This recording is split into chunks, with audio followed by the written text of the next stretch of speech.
আসসালামু আলাইকুম। আরবিন মোটরস বাইক নলেজের পক্ষ থেকে স্বাগতম। তো আজকের ভিডিওটি যারা নতুন বাইক নিচ্ছেন তাদের জন্য খুবই ইম্পর্টেন্ট একটা ভিডিও, খুবই গুরুত্বপূর্ণ। আসলে নতুন বাইক নেওয়ার পর ইঞ্জিন খুব দ্রুত নষ্ট হয় কেন, সেই বিষয়ে আমি আপনাদের সাথে বিস্তারিত কথা বলবো। তো চলুন শুরু করা যায় আজকের ভিডিও।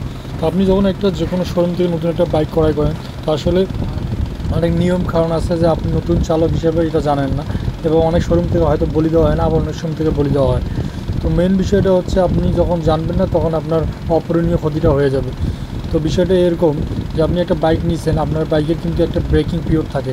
অবশ্যই আপনাকে এই ব্রেকিং পিরিয়ডটা মেনে চলতে হবে।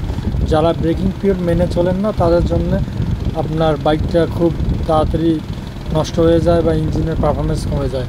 তো আসলে কি করবেন, আসলে কি মেন বিষয়টা হচ্ছে আপনি আসলে কীভাবে চালাবেন। অবশ্যই আপনাকে ব্রেকিং পিরিয়ডের কিছু নিয়মাবলী আছে, অবশ্যই মেনে চলতে হবে। প্রথম যে বিষয়টা হচ্ছে আপনাকে গাড়ি রাইড করবেন 40 থেকে 50 স্পিডের মধ্যে, এর বেশি আপনি রাইড করবেন না।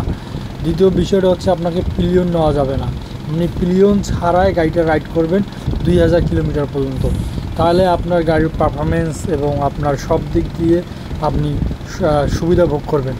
নতুন বাইক কেনার পর অবশ্যই ইঞ্জিন এবং অন্যান্য যন্ত্রাংশগুলো যে সঠিকভাবে কার্যক্রম করার জন্য একটি নির্দিষ্ট সময় বন্ধ নির্দিষ্ট পদ্ধতিতে চালানো হয়, একে আসলে ব্রেকিং পিরিয়ড বলা হয়।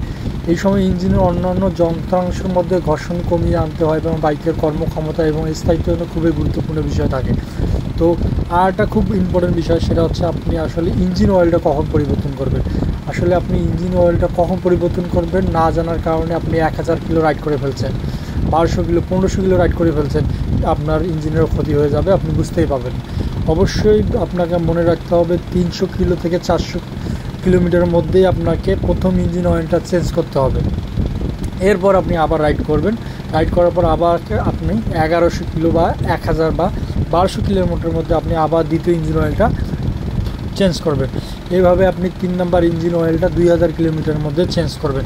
যদি আপনি এই নিয়মটা সঠিকভাবে মেনে চলেন তাহলে আপনার ইঞ্জিনের অবশ্যই পারফরমেন্স ভালো থাকবে এবং আপনার ব্রেকিং পিরিয়ডটা খুব সুন্দরভাবে কেটে যাবে। তখন আপনার গাড়িটা ভালো পারফরমেন্স দেবে এবং গাড়িটা খুব দীর্ঘস্থায়ীভাবে বৃদ্ধি পাবে, মানে দীর্ঘস্থায়ী আপনি গাড়িটা লং লাস্টিং পাবেন।